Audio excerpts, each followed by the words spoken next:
Hey guys, welcome back to On Crypto. In today's content, we'll talk about BTC once again, and we'll take a look at BTC on the macro level and what type of price action we could be anticipating over the next like a few weeks or even like a few months, going into the post-halving era and all that good stuff, right? So now, when we take a look at BTC on a monthly basis, as you guys can see, we're about to get our, most bullish monthly candle. Even though it hasn't closed yet, it is just about like a 22% up, right? Not quite as big as the October breakout of 28%, but we still got like 9 days, 8 to 9 days to go, give or take. Okay, so depending on the volatility, if we close, let's say, above 57k, 58k, that would put us somewhere around in terms of like a percentage, it could be something like, let's say, 35 to 40% breakout. Okay, so it will be a massive move going into the halving, as most people are expecting BTC to crash 30%, 40% before the halving, but BTC is doing completely the opposite. Most people have been expecting it since like last year. They've been saying, okay, we're going to drop once we broke out like above 32k, they be like, okay, we're going to retest 40k, and then we're going to dump back down to the 30k's area. However, you take a look at the monthly candles, there is nothing showing us like, hey, BTC is bearish. Okay, so even though most bears are calling for some crazy prices, still waiting for 10k, 3k, 1k and all that good stuff, BTC could be breaking out above all-time high if we get a if we get a bullish monthly close above 57k, in February, that could be extremely bullish going into March and April, because we only got like 60 days to go before the halving. So something to basically keep in mind, right? So in terms of the monthly closing basis, okay, this could be the most bullish monthly candle, not in terms of percentage, but in terms of like the highest bullish monthly close since the October 2021 close right here, somewhere around like a 61k, right? So in terms of percentage, okay, it is just about like right here, just about like a 17%, right, in terms of like a closing basis to retest all-time high, right? So you got to take a look at it in terms of like a line graph. Right there we close around like a 60k, give or take, right? 61,299 for Leroy, right? So it is just about like a 16% to a 17% move, just to I would say 20%. Okay, just about like a 20% to basically break all-time high based on the line graph. So technically, right, BTC can do it within the next like a few weeks and all that good stuff, right? So if we go back to the monthly basis, right, on a monthly basis, as you can see, the monthly 21 EMA, it is right around like a 33,448, right? And as I've been saying over the last few months, we said it even when BTC was consolidated around like a 28, 27k back in like July, August and all that good stuff. What we said was like, it really doesn't matter what we're going to get right before the halving, but we know by the halving we could expect BTC to be at least above the monthly 21 EMA. And as you can see right now, in terms of percentage, we just about like nearly 56%, okay, above the monthly 21 EMA. I didn't expect it to be this high, right? However, BTC is BTC. It can do whatever it wants to do, basically, in terms of like a breakout and all that good stuff. But the main setup was like, regardless of the volatility around the monthly 21 EMA, we could basically most likely see BTC above the monthly 21 EMA by the halving, and that's exactly what's going on. And we talk about it in terms of like examples, right? You can see like back in 2020 right here, by the time of the halving, BTC was right around like a 9,500 range, and the monthly 21 EMA was somewhere around like a 7,000, right? You go back to 2015 right there, and 2016 actually, right? BTC was right around like a $600, and the monthly 21 EMA was somewhere around like a $400. So 50%, price was 50% above the monthly 21 EMA, right? Over 50% actually, okay? So you take a look at it in 2012, right? BTC was right around like a $12, and the monthly 21 EMA was right around like a let's say $6. So another 100% move and all that good stuff, okay?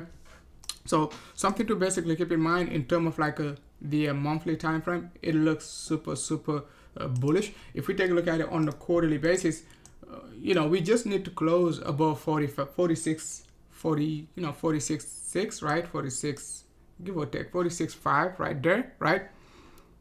Down to like a 45.5. So if we can close above 46.5, that'll be great. Even 45.5 will be great on a monthly basis. So in terms of like the quarterly time frame, BTC is still looking pretty strong, right? A close above 50K, that'd be great. It doesn't matter as long as we can get a close above like a 46, 47K area. That'd be great going into the Q2 2024, right? If we take a look at it on a 6-month time frame, the 6-month time frame is actually very bullish, okay? And it is already above all-time high if you take a look at it in terms of like line graph, okay? In terms of like a closing basis, the highest closing basis we had back in 2021 was somewhere around like a 45K. And we've been talking about like how important it is for BTC to close above 45K on on a monthly, on a 3-month, and at the same time on the 6-month time frame, okay? So within the next like a few months, even closing above 45, it really doesn't matter. If we miss to close above like a 45 this quarter or next quarter, I mean this quarter of course, we got to basically close above 45 by the before the third quarter of 2024 and all that good stuff. But the main thing to the main takeaway is like we're already above all-time high. If you take a look at it on a 6-month graph, right, on the line graph, on the 6-month time frame, on the line graph, BTC is already above all-time high and all that good stuff, okay? So now let's dive into the lower degree. If we take a look at BTC in terms of like the weekly time frame, right? On the weekly, we got a nice weekly close. Last week, the last couple of weeks, they basically close extremely strong, right, above the resistance area, just about like a 48K. So we closed above 48K the week of February 5th, right, just about like a 48.5, and last week we closed just about like a 52K, so which is pretty much a bullish sign, okay? The next short to medium term resistance, as we discussed in terms of like in terms of Fibonacci, we talked about it a long time ago, guys. We said once we take out this key area of 40, just about like a 49 to a 47, 49K area right there, right? We're going to be looking for what, 57 to 58K. So in terms of the weekly, at the same time, you can see like even though it missed to retest the weekly 21 EMA, the 3D 21 EMA was a pretty strong support right there, just about like a 40K. So we discussed it, right? As soon as we hit the 3D 21, we said, okay, we just hit our first line of defense around the 3D 21 EMA, 40K. Yes, it could retest the weekly 21. If it retested the weekly 21, that would be the secondary support area on the weekly basis. However, it did not retest it. So if we go back to the weekly basis, the next level of resistance, it is going to be at 57 up to a 58K.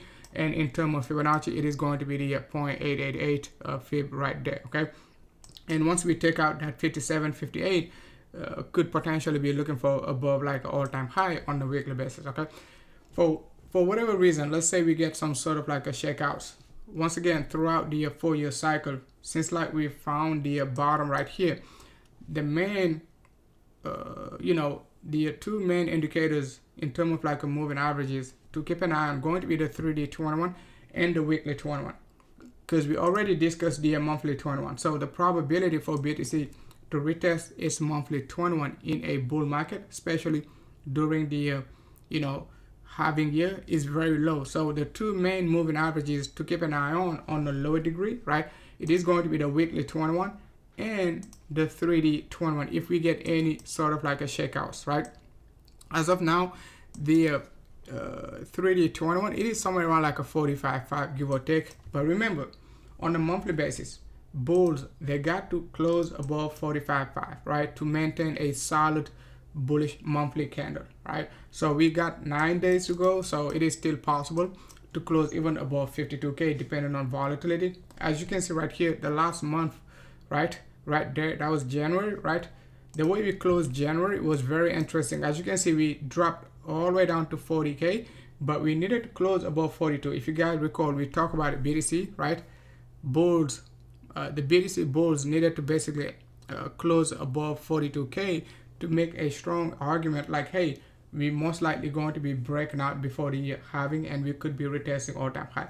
That's why the monthly close right here was super important, right? Closing above 42k, and as soon as we close the monthly candle, you can see like we just took off and retest 52, 53k area, right? So something to basically keep in mind on the lower degree, if we get any sort of shakeout and bears, you know, coming in shorting the market and all that good stuff, we got the 3D21. I don't think, you know, it will retest it within the next like a couple of days, but who knows, okay? But if it does, that's going to be a great you know, reaccumulation zone for the, you know, for the bulls. However, just have to be very cautious. Once again, shorting the market, we are in a bull market. The 3-month time frame is super bullish. You take a look at the monthly, it is super bullish. You take a look at the weekly, still super bullish, right? After, you know, let's say 8 weeks of consolidation, started like since December 4th up to basically nearly, you know, February 4th, right? That's when we started to break out. So 8 weeks of consolidation, a 2 weeks breakout. So it might not be enough breakout you know, enough breakout momentum right now to be talking about like a potential reversal, right? So yes, in terms of Elliott wave, most analysts based on Elliott wave, they're saying like, okay, we got a 5-way structure right there. Yes, it is a 5-way structure. However, you just have to be very cautious, because even though we got a divergence right there, right, in terms of like the weekly time frame, if we take a look at the total market cap, we just don't have any divergence, right? So in the total market cap, it is dictating, right, the trend, right? The MACD is not bearish. The MACD is still bullish on, you know, in terms of like a total market cap. And right now we're almost at 2 trillion, 1.9 trillion to be exact, right? No divergence. Yes, we're going to get some bearish weekly candles over the, you know, over the course of the 4-year cycle. However, you just don't want to be extremely bearish whenever we get a red candle on a weekly basis, right? On BTC, and at the same time in terms of like a total too, because we're going to get even some monthly bearish candles on BTC over the next like a few you know, over the next like a few months. I don't think like we will basically be getting, you know, let's say 12 bullish monthly candles over the next like a 12 months. So if you're not ready for a bearish monthly candle, if we get a bearish monthly candle, you're gonna be like, okay, this is it. It is time to basically